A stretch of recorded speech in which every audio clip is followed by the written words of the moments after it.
कमळी, अगं कशी आहेस तू? हा, ठीक आहेस ना? थँक्यू. थँक्यू का? अगं तू का मला थँक्यू म्हणतेस? अगं जे काही केलंस ते तू केलंस, ते आतमध्ये जे काही झालं ते. ताई मला कळलंय तू कोण आहेस. मग आता मला प्रॉमिस कर की ही गोष्ट तू कोणालाच सांगणार नाहीस. पर का? कारण आम्ही जे काम करतो त्याच्यासाठी आम्हाला आमची ओळख लपवून ठेवावी लागते. न्याय संरक्षणाय अन्याय विनाशाय हे ब्रीदवाक्य आहे आमचं.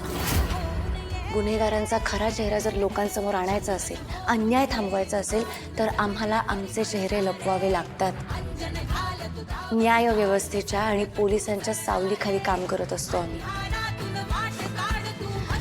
आणि खरं सांगू का कमळी, कुठल्याही अवॉर्डपेक्षा किंवा कुठल्याही प्रसिद्धीपेक्षा आपल्या देशासाठी आणि आपल्या कामासाठी प्रामाणिकपणे काम करणं ह्याच्यात खूप आनंद आहे.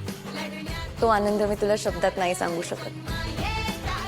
म्हणून म्हणते, प्लीज हे सगळं कोणाला सांगू नकोस. आणि हो, आणखीन एक गोष्ट, सॉरी. नाही म्हणजे मी तुझ्याशी खूप खोटं बोलले आणि माझ्यामुळे तुलाही खोटं बोलायला लागलं. खरं सांगायचं तर आम्हाला टीप लागली होती तुमच्या कॉलेजमध्ये काहीतरी घातपात होणार आहे याची, आणि म्हणून आम्हाला तुझ्या कॉलेजमध्ये येणं गरजेचं होतं. त्याच्यासाठी आम्ही सगळं खोटं बोललो तुझ्याशी. खरंच सॉरी. कमळी, तू खूप धाडसी आहेस. कायम तशीच राहा. कधीच कोणाशीच खोटं बोलू नकोस. ताई, तू अजिबात टेन्शन घेऊ नको. मी कुणालाच काय बी नाही सांगणार. तुझ्याबद्दल की नाही मनात वेगळाच आदर वाढलाय बघ.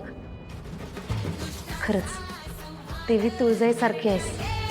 दुष्टांचा नाश करणारी आणि पापाचा विनाश करणारी. फक्त 10 हाताऐवजी तू 2 हातांना काम करतेस. लय अभिमान वाटतोय तुझा.